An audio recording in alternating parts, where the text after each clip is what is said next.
जहां पर दिल्ली सरकार के उप मुख्यमंत्री मनीष सिसोदिया दिल्ली सरकार का बजट पेश कर रहे हैं। इसी कक्ष में बैठकर आज हम देश की राजधानी दिल्ली के लोगों की सेवा में चर्चा और निर्णय ले पा रहे हैं।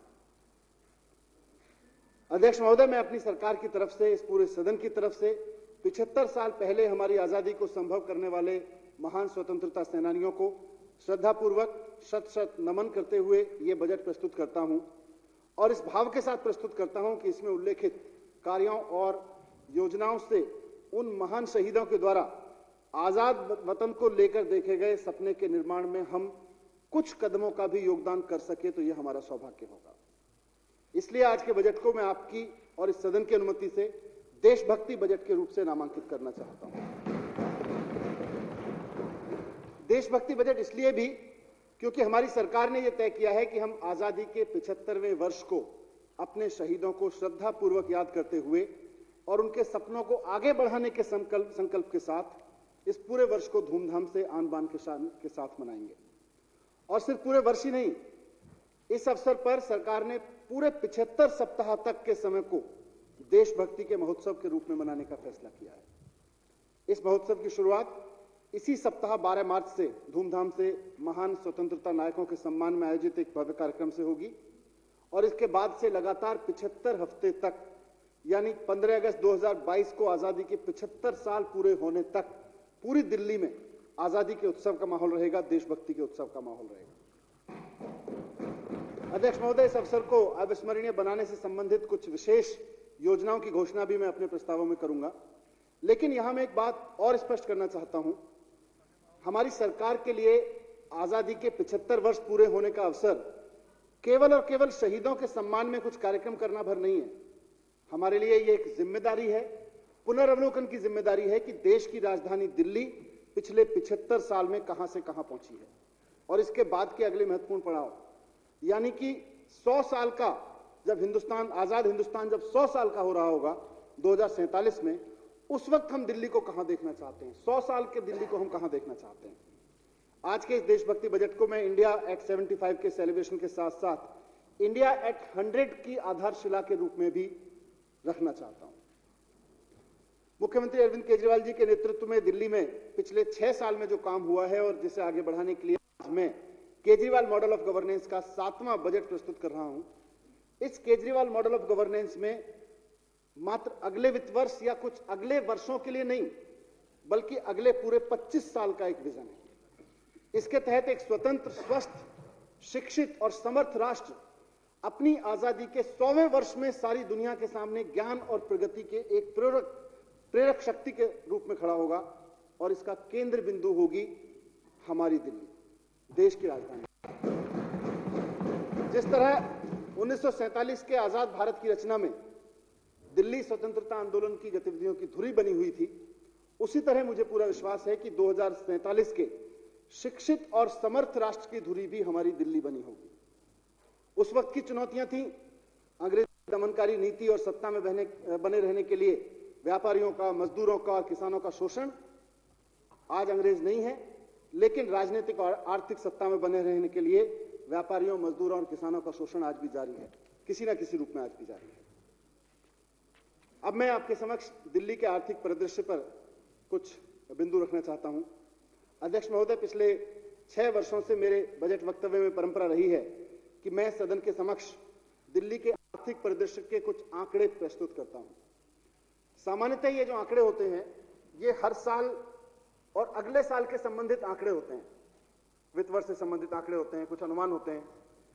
मैं आज आजादी की 75वीं सालगिरह की दहलीज पर खड़े होकर आज आपकी अनुमति से मेरे वक्तव्य के इस वाले भाग में, जहां हम आर्थिक परिदृश्य प्रस्तुत करते हैं, दिल्ली के पिछले 75 साल के आर्थिक परिदृश्य पर एक संक्षिप्त सी रोशनी डालना चाहता हूं। 1901 में हमारी दिल्ली कुल 4 लाख की आबादी का एक छोटा सा शहर थी। 1911 में जब अंग्रेजों ने इसको राजधानी बनाया तो यहां आबादी थोड़ी थोड़ी बढ़नी शुरू हुई, लेकिन इसमें सबसे ज्यादा बढ़ोतरी देखी गई 1941 से 1951 के बीच में, और खासतौर से 1947 के बाद माइग्रेशन के दौरान, जब पाकिस्तान से लाखों परिवारों ने दिल्ली को आके अपना घर बनाया। 1947 में जिस वक्त देश को आजादी मिली थी, उस वक्त यहाँ की आबादी थी 6 लाख 96,000। 1951 की जनगणना जब हुई तो यह 17,44,000 हो गई। पिछले 75 साल में हम दिल्ली वासियों की संख्या करीब 2 करोड़ को पार कर चुकी है। इस ग्रोथ को देखते हुए ये आंकड़े इसलिए रखे क्योंकि ये एक जर्नी को समझने के लिए और उसके आगे एक विजन के लिए बहुत जरूरी है। ये जो ग्रोथ है इसको देखते हुए 2047 तक दिल्ली की आबादी करीब 3 करोड़ 28 लाख तक पहुंचने का अनुमान है। और आज इस बजट में 2047 में इतनी बड़ी आबादी के लिए जो इंफ्रास्ट्रक्चर चाहिए होगा, जो सम्मान से जीने के लिए सुविधाएं चाहिए होंगी, उसकी नींव हम आज इस बजट में यहां पर रखने वाले हैं। अध्यक्ष महोदय, 1947 के बाद से दिल्ली की एसजीडीपी के आंकड़े अलग से उपलब्ध नहीं हैं और उस वक्त की केंद्र सरकार के लिए शायद ये संभव भी नहीं रहा होगा कि वो दिल्ली के लोगों के विकास के लिए अलग से एसजीडीपी के आंकड़े इकट्ठा करें, क्योंकि उनके पास पूरे देश के लिए काम करने का समय होता है। लेकिन वर्तमान सरकार जब से बनी है, जो वर्तमान व्यवस्था के तहत 1993-94 से दिल्ली की एसजीडीपी उसके आंकड़े हैं। 1993-94 में दिल्ली की एसजीडीपी 20,992 करोड़ रुपए थी, लगभग 21,000 करोड़ रुपए थी, जो बहुत उल्लेखनीय वृद्धि के साथ वर्तमान में 7,98,310 करोड़ रुपए पहुंच चुकी है। इसी तरह 1993-94 से दिल्ली की पर कैपिटा इनकम 18,976 रुपए थी, 18,967 रुपए थी स्थिर मूल्यों पर, जो 19-20 में 2,74,671 पहुंच चुकी है। 93-94 में 18,967 से आज हम 2,74,671 की पर कैपिटा इनकम पर खड़े हैं। अध्यक्ष महोदय, ये दिल्ली जो है इस पर कैपिटा इनकम में स्थिर मूल्यों पर देश में नंबर 2 पे है। प्रचलित मूल्यों पर दिल्ली की पर कैपिटा इनकम 2020-21 में 3,54,004 रुपए हो गई है। दिल्ली की जो पर कैपिटा इनकम है, प्रति व्यक्ति आय, वर्तमान वित्त वर्ष में 1,27,768 रुपए के नेशनल एवरेज से 2.77 टाइम्स ज्यादा है दिल्ली का पर कैपिटा इनकम। 2020-21 के दौरान दिल्ली की एसजीडीपी में प्रचलित मूल्यों पर 3.92% और स्थिर मूल्यों पर 5.68% की कमी देखी गई। कोविड महामारी और इससे रोकथाम के लिए जो उपाय किए गए, ये उसका असर है। अध्यक्ष महोदय, मुख्यमंत्री श्री अरविंद केजरीवाल जी के नेतृत्व में सरकार दिल्ली के लोगों को के जीवन स्तर को, उनकी प्रति व्यक्ति आय को आगे बढ़ाने के लिए बहुत दूरदर्शिता से काम कर रही है और हमारा लक्ष्य है कि 2047 तक, ये मैं एक बड़ा लक्ष्य अपने इस सदन के सामने रख रहा हूं, सरकार के सामने रख रहा हूं और इस पर काम कर रहे हैं। हमारा लक्ष्य है कि वर्ष 2047 तक दिल्ली की प्रति व्यक्ति आय सिंगापुर में बैठे हुए नागरिक के प्रति व्यक्ति आय के बराबर हो। इसको संभव बनाने के लिए हमें अपने नागरिकों की आय में लगभग 16 गुना की वृद्धि करनी होगी। ये एक मुश्किल लक्ष्य तो है, लेकिन मुश्किल लक्ष्य ही से तो इस विधानसभा ने बहुत काम किए पिछले 7 साल में, ये भी करेंगे। अध्यक्ष महोदय, पिछले 6 साल में जिस तरह केजरीवाल मॉडल ऑफ इकोनॉमिक्स के तहत दिल्ली वासियों के हर महीने के खर्च में पानी के महंगे बिल की जगह पानी के 0 बिल आए हैं, बिजली के महंगे बिल की जगह 75% आबादी के बिजली के बिल 0 आए हैं, बच्चों की महंगी एजुकेशन की जगह सरकारी स्कूलों में 0 खर्च पर शानदार एजुकेशन मिल रही है और खासतौर से महिलाओं के लिए कहीं भी आने जाने में बस का खर्चा 0 हो गया है। इन सब के परिणाम से प्रत्येक परिवार की आय में हर महीने की जो बचत हो रही है, उसका असर दिल्ली की प्रति व्यक्ति आय और उस परिवार की आमदनी पर निश्चित रूप से पड़ेगा। और हमें उम्मीद है कि अगले साल जो अगले सेंसस के जो आंकड़े आएंगे वो पिछले 6 साल में दिल्ली के लोगों के व्यक्तिगत और पारिवारिक जीवन में आई हुई आर्थिक खुशहाली का एक बड़ा इंडिकेटर होंगे। अध्यक्ष महोदय, मैं 2020-21 जो वर्तमान वित्त वर्ष है उसके लिए कुछ रिवाइज्ड एस्टिमेट सदन के समक्ष रखता हूं। मौजूदा वित्त वर्ष के लिए 59,000 करोड़ रुपए का रिवाइज्ड एस्टिमेट प्रस्तावित है, जबकि बी में हमने इसके लिए 65,000 करोड़ रुपए का अनुमोदन लिया था। 59,000 करोड़ रुपए का आरई पिछले साल में व्यय किए गए 51,186 करोड़ रुपए से 15.26 टाइम्स अधिक है, परसेंट अधिक है और 59,000 रुपए के आरई में 46,215 करोड़ रुपए के एक्सपेंडिचर और रेवेन्यू के तहत 12,785 करोड़ रुपए कैपिटल के तहत हैं। आरई में कैपिटल एक्सपेंडिचर 16,930 करोड़ रुपए से घट के 12,785 करोड़ पे आ गया है और इसकी वजह जाहिर है कोरोना और लॉकडाउन के कारण जो कैपिटल वर्क्स में धीमापन आया, कई महीने तक कोई गतिविधि नहीं चली, वो रहा है। इसी तरह आरई में एस्टेब्लिशमेंट अदर एक्सपेंडिचर के तहत इस साल बीई में 35,500 करोड़ रुपए से बढ़कर 35,900 करोड़ रुपए प्रस्तावित है और इसके पीछे मुख्य वजह है कोरोना संबंधी व्यय। रिवाइज एस्टीमेट में 2020-21 में योजनाओं और परियोजनाओं के लिए 23,100 करोड़ रुपए प्रस्तावित है, जबकि बी में इसके लिए 25,900 करोड़ रुपए अनुमोदित किए गए थे। महोदय, excellent and effective financial management, इसके जरिए हमने अपने बकाया ऋण को मार्च 2020 तक 31,135 करोड़ पे रखा है। दिल्ली का बकाया ऋण वर्ष 2014-15 में 5.90 से घटकर वर्ष 2019-20 में जीएसडीपी के 3.74% हो गया है, 3.74% हो गया है। 2020-21 के बारे में रिजर्व बैंक के राज्य वित्त संबंधी आंकड़ों के अनुसार दिल्ली का लोन जीएसडीपी रेशो देश के बाकी सब राज्यों की तुलना में सबसे कम है, सबसे ज्यादा। और ये बात सीएजी ने भी माना था कि दिल्ली सरकार सरप्लस में चलती है। ये बात अब जो रिजर्व बैंक के राज्य वित्त संबंधी आंकड़े हैं वो भी पेश कर रहे हैं। अध्यक्ष महोदय, मैं कुछ इस साल के लिए सप्लीमेंट्री डिमांड भी रख रहा हूं। वर्ष 2021 के दौरान आरई में 891 करोड़ 87,40,000 रुपए की सप्लीमेंट्री डिमांड्स की आवश्यकता होगी। इसके लिए मैं सदन का अनुमोदन चाहता हूं। अब मैं आपके समक्ष अगले वित्त वर्ष के लिए बजट अनुमान पेश कर रहा हूं। महोदय, हमारी सरकार के सत्ता में आने के पहले 2014-15 के दौरान राष्ट्रीय राजधानी क्षेत्र दिल्ली सरकार का कुल व्यय 30,940 करोड़ रुपए था, जो उनका बजट था 2014-15 का। मैंने अपना पहला पूर्ण बजट 2015 में जून में पेश किया था और उसमें 37,750 करोड़ रुपए का अनुमानित व्यय था। साल दर साल हम innovative schemes, welfare programmes, education, health, urban development के बहुत सारी योजनाओं पर ध्यान केंद्रित करते रहे और इन योजनाओं के लिए अपना खर्चा बढ़ाते रहे। मैं अत्यंत हर्ष के साथ 2021-20 के लिए 59,000 करोड़ रुपए का बजट प्रस्तावित कर रहा हूं। सॉरी, 69,000 करोड़ रुपए का बजट प्रस्तावित कर रहा हूं, जो 2014-15 में 30,940 करोड़ रुपए की बजट राशि से दोगुने से अधिक है।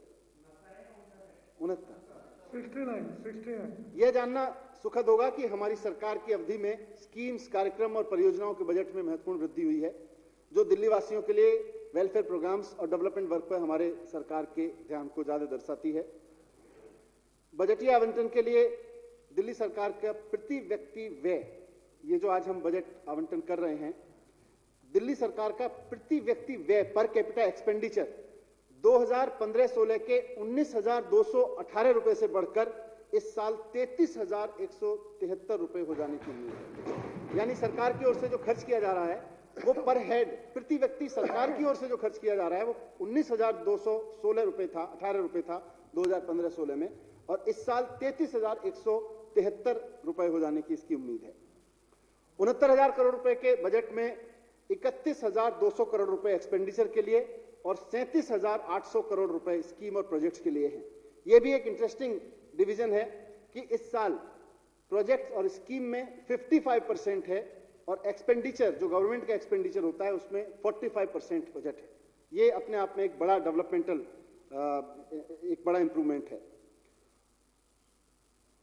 इसमें 51,799 करोड़ रुपए रेवेन्यू के तहत और 17,201 करोड़ रुपए कैपिटल के तहत रखे गए हैं।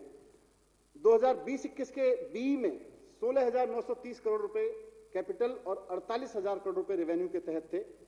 अगले साल के बी में वर्तमान वर्ष के बी की तुलना में कैपिटल में 2% की बढ़ोतरी हुई है, जबकि रेवेन्यू 8% बढ़ा है। 2021-22 में प्रस्तावित 17,201 करोड़ रुपए का कैपिटल 2014-15 में 7,430 करोड़ के कैपिटल से दोगुना हो चुका है। तो 2014-15 में जो कैपिटल वर्क था उससे आज हम दोगुने पे हो गए हैं। तो कैपिटल वर्क में भी काफी, दिल्ली की तरक्की में काफी आगे बढ़ी है चीजें।